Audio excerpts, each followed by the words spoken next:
आपल्या परिसरातील ताज्या अपडेट पाहिजेत ना, तर मग आजच सी 24 तास या आपल्या YouTube चॅनलला लाईक करा, शेअर करा, सबस्क्राईब करा आणि बेल आयकॉनवरती क्लिक करायला अजिबात विसरू नका.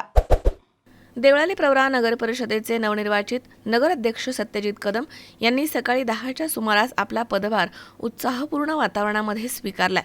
प्रारंभी नगर परिषद आवारामधील दत्त मंदिरामध्ये नगराध्यक्ष सत्यजित कदम आणि सौ प्रीती कदम या उभयतांच्या हस्ते आणि विधिवत पूजन करण्यात आलं. तर यावेळी पौरोहित्य दिनेश जोशी गुरु यांनी केलंय.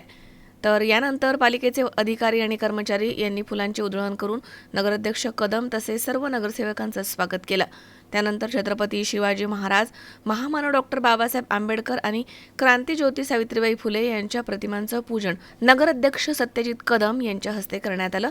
पदभार स्वीकार या कार्यक्रमासाठी नवनिर्वाचित नगरसेवक प्रकाश संसारे, अजित चव्हाण, अमोल कदम, बाळासाहेब लोखंडे, वसंत कदम, सौरभ मुसमाडे, सिंधुताई वाळुंज, सुजाता कदम, बेबी बर्डे, सुवर्णा कोठुळे, मनीषा कदम, पुष्पा तांबे, चंदाराणी गाडे, सीमा देठे यांच्यासह नगरसेविका, कार्यकर्ते आणि नागरिक मोठ्या संख्येनं हजर होते. दरम्यान देवळाली प्रवरा नगर परिषदेमध्ये गेले 4 वर्ष प्रशासकाची नियुक्ती असताना बाहेरगावावरून ये जा करणारे अधिकारी बहुतेक वेळा वेळेवरती हजर राहत नसतात. मात्र आज नगराध्यक्ष सत्यजित कदम हे पदभार स्वीकारणार असल्याची घोषणा होताच बाहेरगाववरून येणारे सर्व अधिकारी ठरलेल्या वेळेमध्ये पालिकेमध्ये हजर झाले. त्यांच्या या वेळेच्या काटेकोर पालनामुळे हा विषय चर्चेचा ठरलाय.